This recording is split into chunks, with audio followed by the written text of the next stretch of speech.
Hey guys, in this video, I will show you how to share notes to Instagram Reels or posts. Alright, so let's begin with the video. Today we're diving into a brand new feature on Instagram Reels, sharing notes with your followers on other people's content. This exciting update lets you add your own thoughts or reactions directly to Reels you find engaging. So, first open Instagram and find an interesting Reel.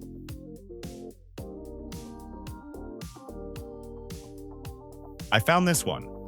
Once you've found a Reel, tap the Share button, the paper airplane icon. In the pop-up menu, you'll see a new option in the bottom left corner labeled Add Note. This is where the magic happens. Tap on Add Note and a text box will appear. Here you can type your message. Instagram allows you to choose who sees your note. You might be able to share it with your followers, you follow back, or just with your close friends. Once you've crafted your perfect note, tap Done. Your note will now be displayed alongside the Reel, adding to the conversation and engagement. In case you want to delete the note, just tap on it and a new window will pop up at the bottom.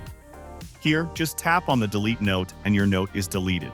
So that's basically how you can share notes to Instagram Reels or posts. So that's all for this video. Consider subscribing if you find it helpful, and I'll catch you in the next one. Thanks.